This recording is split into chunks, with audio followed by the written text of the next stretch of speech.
Freundschaften sind zugleich die einfachste wie auch die komplizierteste Ausprägung von Liebe.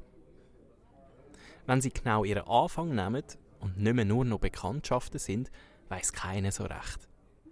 Die Zeit, wie lange man sich schon kennt, als einziger Faktor für den Freundschaftsgrad zu nehmen, verhebt aber sicher nicht, denkt sich der Manu.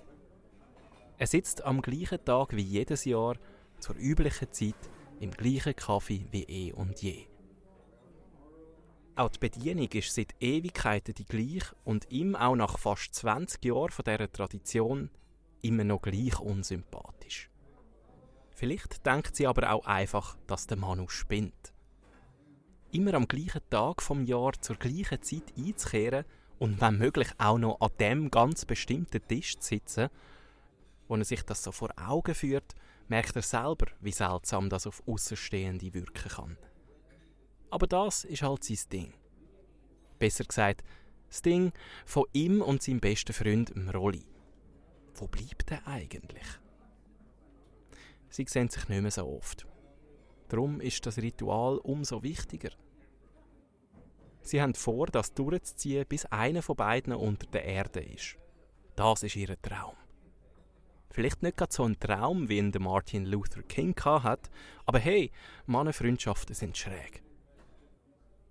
Es gibt in den USA sogar eine Gruppe von Männern in ihren 50er, die Fangis spielen, seit sie kleine Knöpfe sind. Sie haben einfach nie damit aufgehört. Die Tür vom Kaffee geht auf. Der Manu macht sich schon parat zum Aufstehen und seinen Freund zu begrüßen. Als er aber sieht, dass es nicht der Rolli, sondern eine junge Frau ist, versinkt er wieder im Stuhl. Er schnappt sich Karten und überlegt, ob er schon mal einen Kaffee bestellen soll. Wenn schon warten, dann wenigstens mit der richtigen Dosis Koffein. Seine Gedanken schweifen ab und er fragt sich, wo ihre Freundschaft eigentlich Fahrt aufgenommen hat. Die Erinnerungen tragen ihn zurück in eine Hanski-Lektion der 5. Klasse. Genau, jetzt hat er es wieder vor sich, als wäre es gestern gewesen. Ein dummer Kommentar vom Rolli hat dazu geführt, dass er ihm einen Wollknäuel an den Ring gerührt hat. Der Rolli hat den Drang nach Rache in dem Moment in sich hineingefressen. Gekommen ist sie trotzdem, die Rache. Im Werkunterricht kurz darauf. Dort hat sich der Rolli einen Hampfle Zahnstocher geschnappt und sie am Manu aus heiterem Himmel in die Handfläche hineingerammt. Der erste Gedanke, was für ein Double. Und der zweite, das wird eine fantastische Freundschaft. Wo die Bedienung den Kaffee bringt, meint der Manu in ihren Augen nur mehr Abschätzung als sonst zu erkennen. Das Maul hat aber ein Lächeln wie eh und je drauf gehabt. Freundliche Unfreundlichkeit. Das kann niemand so gut wie Leute aus dem Service, denkt sich der Manu.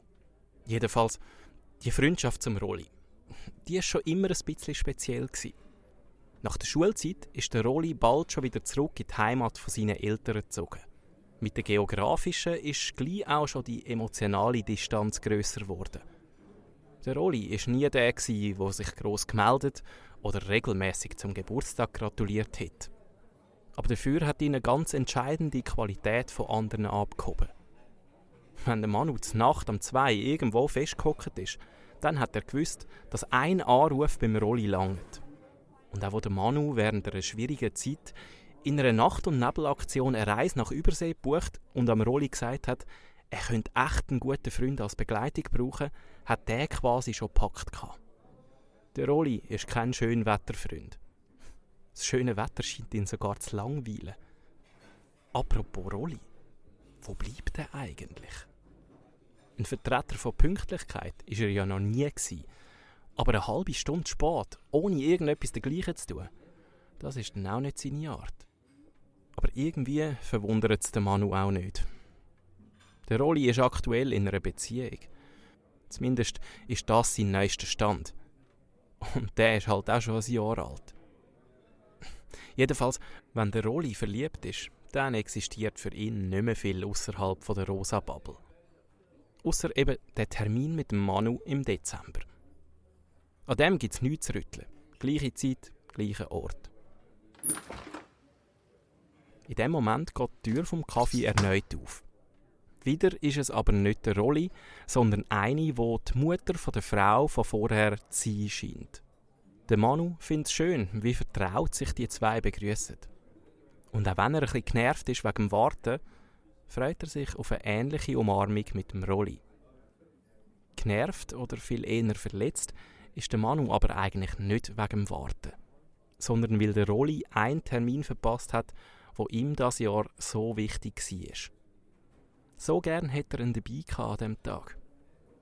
Der Rolli hat auf die Einladung aber nie wirklich reagiert. Er überlege sich's. Wow. Eine definitive Antwort ist aber nie gefolgt. Wenn er doch wenigstens abgesagt hätte. In dem Moment fragt sich der Manu einmal mehr, wieso ihm die Freundschaft zum Rolli eigentlich so wichtig ist. Klar, sie sind sich in schwierigen Zeiten sehr nahe gewesen. Aber der Effort, die Freundschaft zu pflegen, ist eigentlich schon immer etwa zu 90% vom Manu gekommen. Und das Missverhältnis hat ihn auch nur darum nicht gestört, weil er das Gefühl hatte, dass es auch am Rolli viel bedeutet, wenn es dann eben gleich wieder mal klappt mit einem Treffen. Und der Manu weiss auch, dass der Rolli nicht die einfachste Kindheit durchgemacht hat und sich dort selten auf jemanden verlassen konnte. Er hat sich darum auch ein bisschen als Konstante und Ruhepol im Leben vom Rolli verstanden. Und der Rolli hat das geschätzt. Das hat er den Manu auch wissen lassen. Aber was, wenn das inzwischen gar nicht mehr so ist? Wieso klammert sich der Manu so an die Freundschaft? Ist es der Versuch, sich an einem Relikt aus der Jugend festzuheben? Es ist ja schließlich nicht so, dass er keine anderen Freunde hat. Und gerade in den vergangenen Jahren sind so viele tolle Menschen in sein Leben getreten. Und das ganz unzwungen, mit spürbarem Interesse von beiden Seiten. Und zu allem anderen hat der Manu eine wundervolle Frau heiraten und geht an einer Arbeit nach, die er durchaus als seinen Traumjob bezeichnen würde. Es fehlt eigentlich nichts. Nur halt der Rolli, der inzwischen schon 1 Stunde auf sich warten lässt und mit seiner Abwesenheit eine ganz grosse Frage aufwirft. Ob diese Freundschaft noch immer eine ist.